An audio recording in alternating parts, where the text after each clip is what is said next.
Hello again.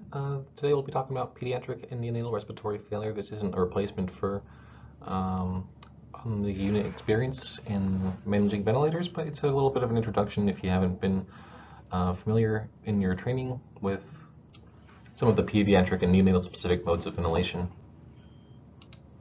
We'll also be reviewing the PALIC 2 guidelines, which were released in 2023, and comparing those to those that were released for adults and what you may know from your prior training. The usual disclaimer that this information was collected in the summer or spring of 2024 and is not meant to be a complete source of information, but to add to your complement. If you're in the Pediatric Surgery Critical Care Fellowship, here's a little checklist for you to do this week, 2 weeks.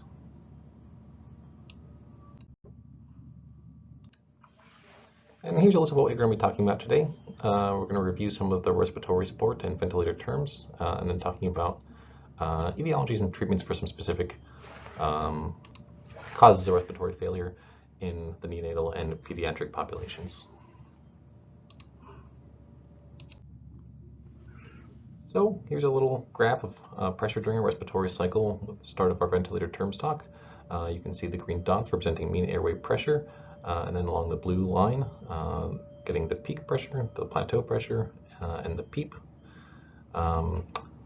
Something that's been a little bit novel over the last decade is this term driving pressure, which is the difference between the PEEP and the plateau pressure. And then some additional terms on the bottom, your I to E ratio, which is generally 1 to 2, maybe extended in conditions where you want more expiration, broken down into the time of inspiration and then total breath cycle time. And so if you have a respiratory rate set to, for example, 10, a breath cycle time would be 6 seconds. And if you set an I to E ratio of 1 to 2, that would be a 2-second inspiration with a 4-second expiration. You can see in the bottom right, typical inspiratory times at various age groups. And then the next thing you might see on the ventilator is trigger flows or trigger pressures, which are used to trigger breaths and what their typical range is for pediatrics. You'll also see on the ventilator screen tidal inhalation volumes and exhalation volumes. It's good to follow, especially if you're in our pressure-controlled mode of ventilation. And the percent leak, which is important in pediatrics and one of the determinants, although certainly not the only determinant of determining whether it's safe to extubate an infant or child. Before I go into further, just a word on this newer term driving pressure and the evidence for a higher PEEP strategy. So this is from the New England Journal in 2015, which was a study of 3,500 patients previously enrolled in ARDS trials. And what was interesting about this one is that you can see in the A, B, and C that they've isolated PEEP, kept it constant in this one. In the second one, they kept driving pressure constant. And in the last row, the peak plateau pressure was kept constant. And so you see that as airway pressure increased in this first group, mortality increased, no surprise there. In the second group, though, interestingly, even as the airway pressure, the peak pressures increased, mortality remained constant. And in the last group, at the same peak pressure, driving pressure decreased and mortality went down, suggesting that rather than peak pressures or plateau pressures, it's the driving pressure that is being used, which contributes to ongoing lung damage and possibly mortality.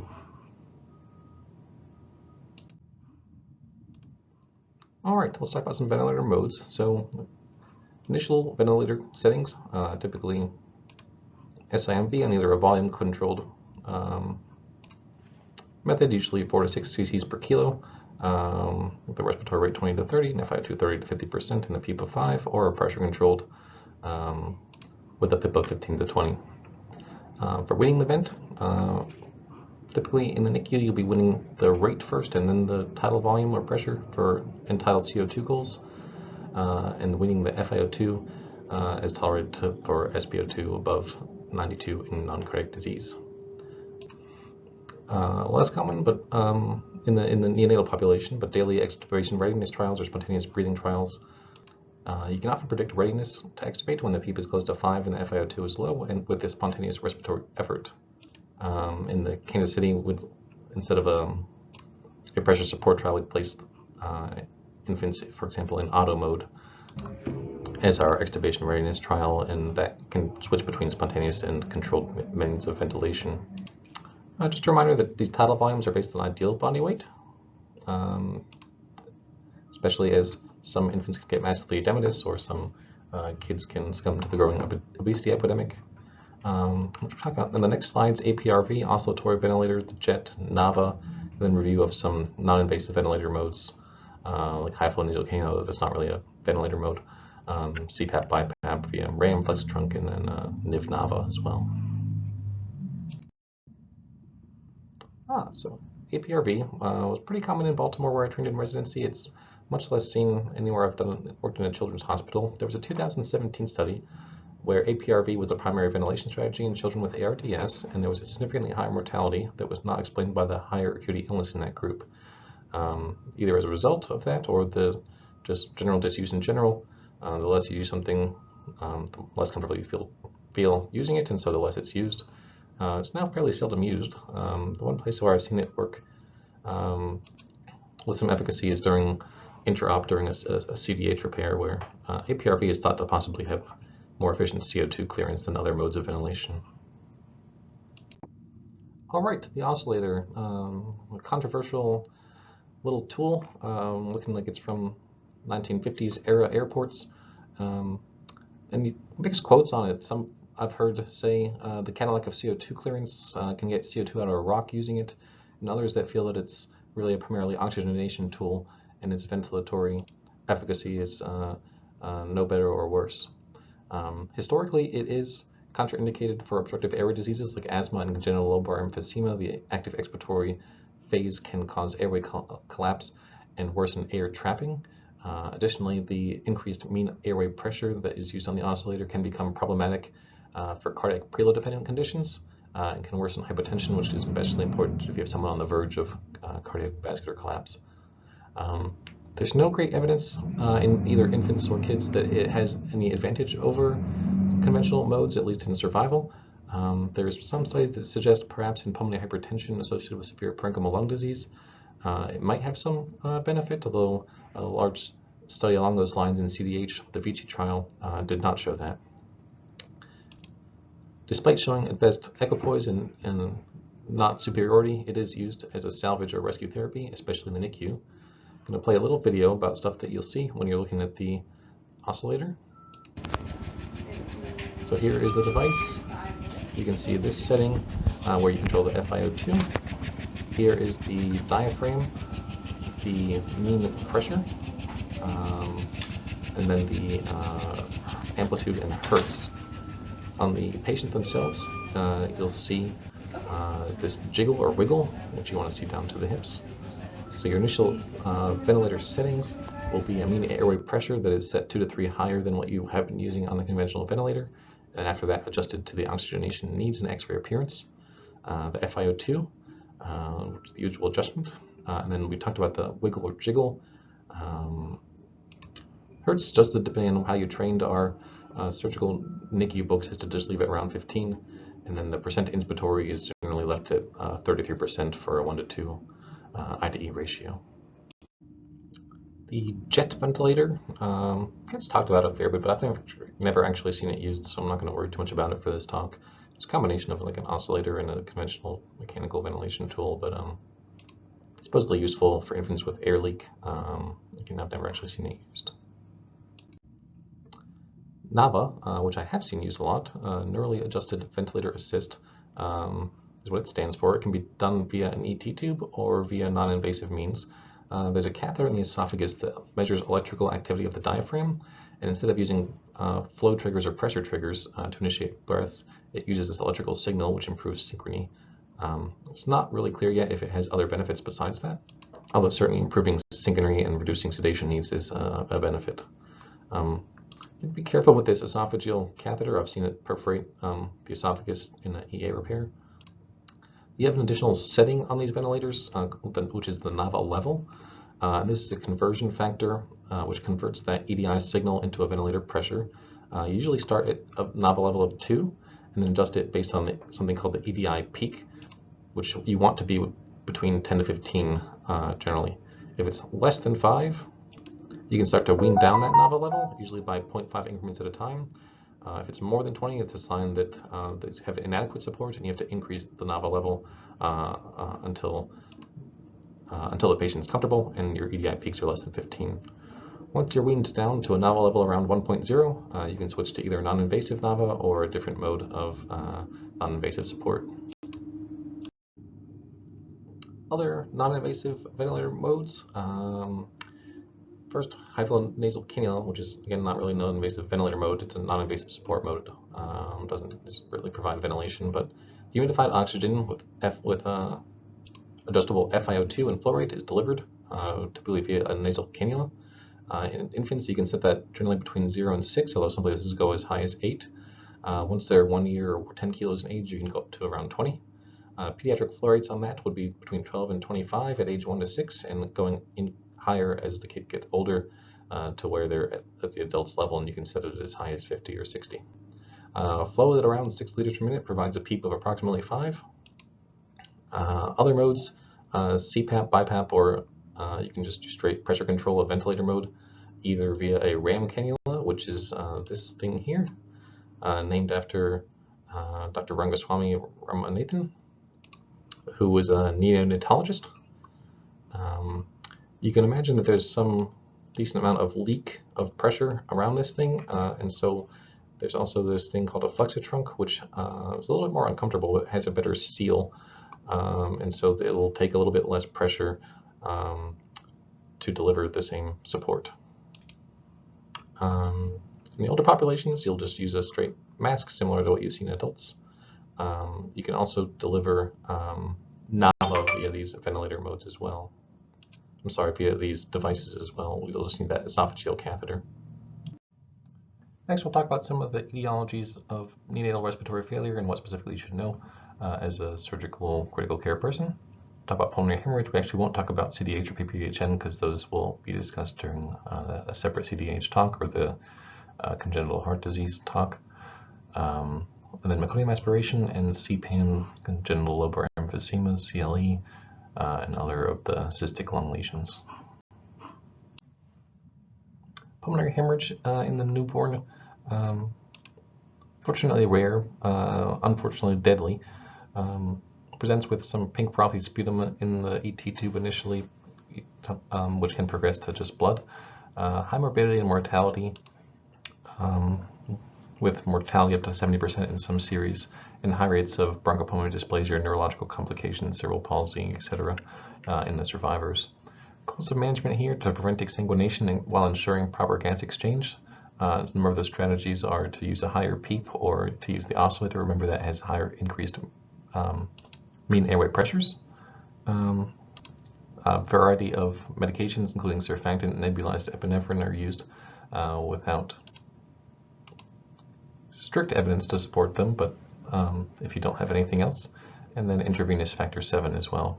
They're usually not candidates for ECMO due to the inability of an infant to be anticoagulated due to the active pulmonary hemorrhage. And remember that the non-anticoagulation strategies for ECMO were excluding infants due to the smaller sizes of the cannulas and the use of roller pumps. But if they have stopped bleeding and have ongoing respiratory failure, you may consider the history of the pulmonary hemorrhage of itself by itself is not a contraindication. Instead, we'll discuss CDH and persistent pulmonary hypertension in the separate weeks. Moving on to meconium aspiration. So this is respiratory failure occurring in a neonate who was born with meconium-stained amniotic fluid, and the respiratory failure is not explained by other diagnoses. Typically, it's a near-term or a term infant, as meconium is not present in the amniotic fluid of premature infants. Now, meconium can be found in up to 1/5 of all births in the amniotic fluid, but only a minority of those with meconium-stained fluid will develop meconium aspiration syndrome. About 1/3 of those who do develop meconium aspiration syndrome require intubation. It does have some significant mortality, 5 to 10%, which is not high, but 1 in 10 is not great either. Generally, the treatment is supportive care and surfactant administration. Antibiotics have not been shown to be helpful. If they do need ECMO, that's one of the indications that has better outcomes, with generally shorter courses. Other etiology of respiratory failure you should know about is a surgery-minded person rounding in the NICU, cystic thoracic masses, which include CPAMs or congenital pulmonary airway malformations, congenital lobar emphysema or CLE, bronchopulmonary sequestrations, as well as hybrid lesions, bronchogenic cysts.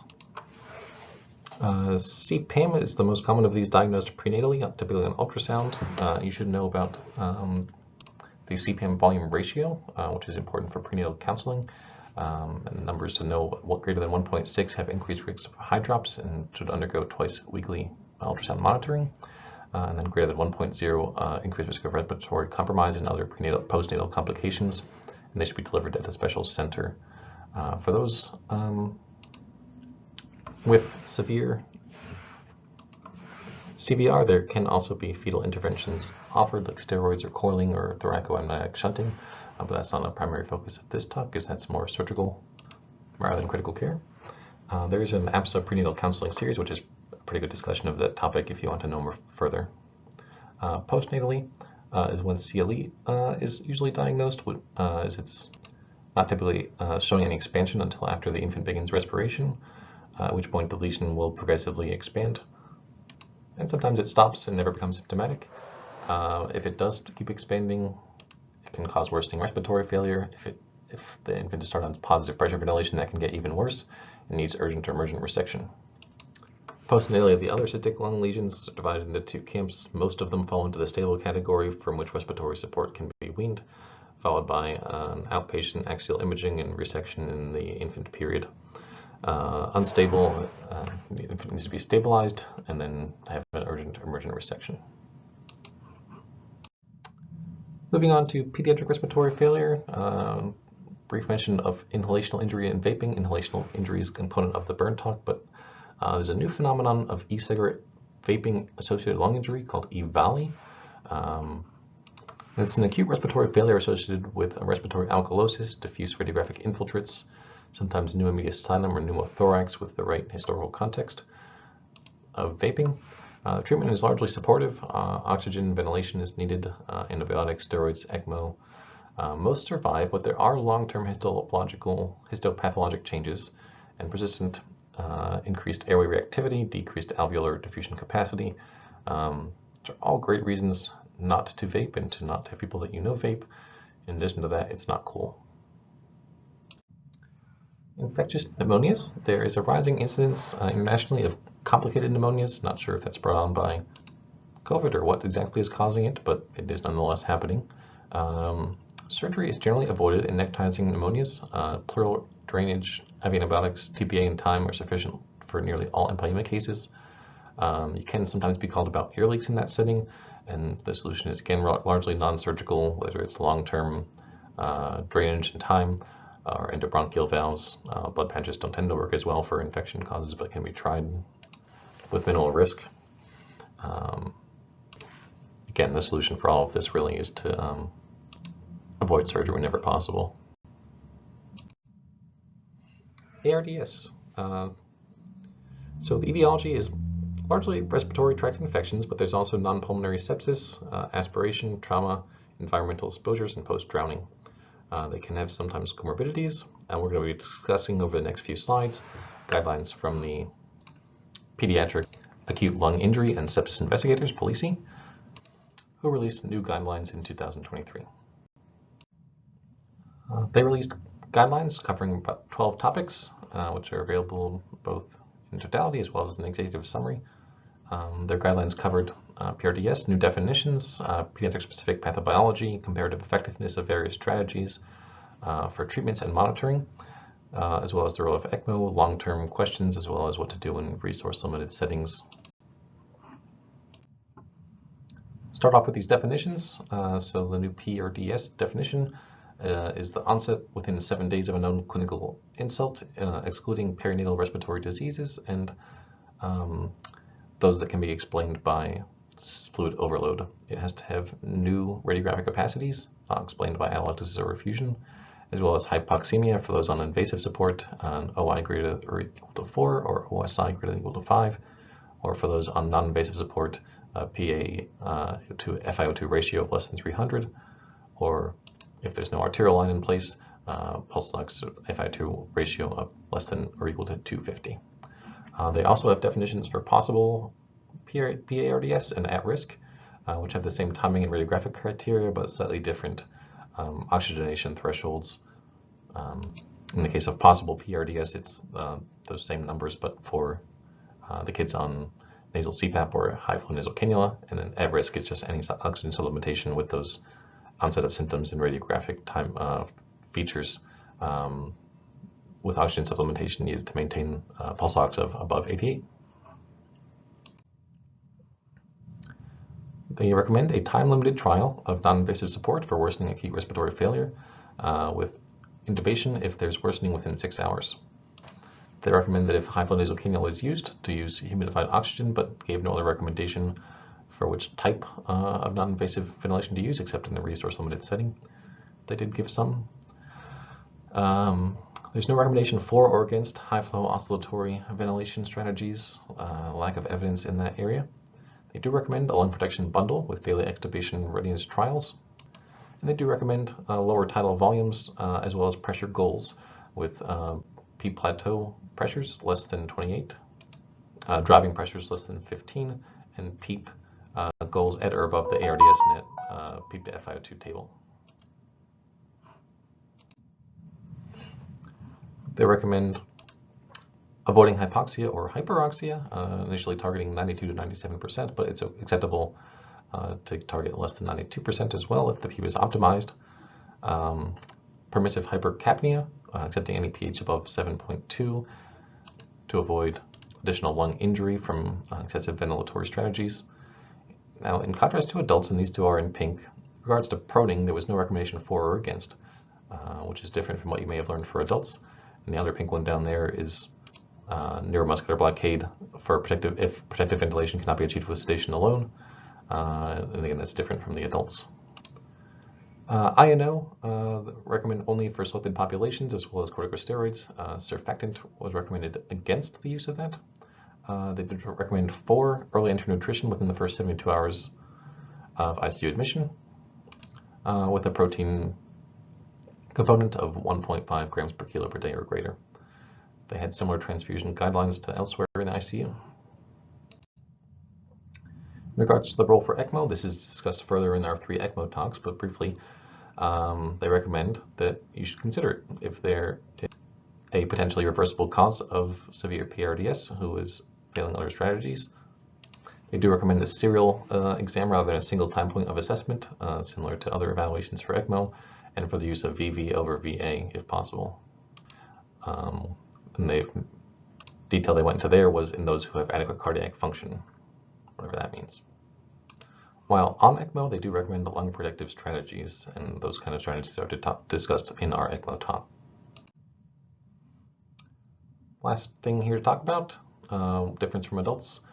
We don't see tracheostomies used as much for respiratory failure in pediatrics. There is some evidence showing decreased ventilator days without decreased mortality, and so that led to not doing it as early in children. However, there are more recent studies, and I've put some below, that there is some benefit, including a survival advantage, to early tracheostomy in children with respiratory failure outside of the neonates for whom the median time to tracheostomy is around 4 months of mechanical ventilation.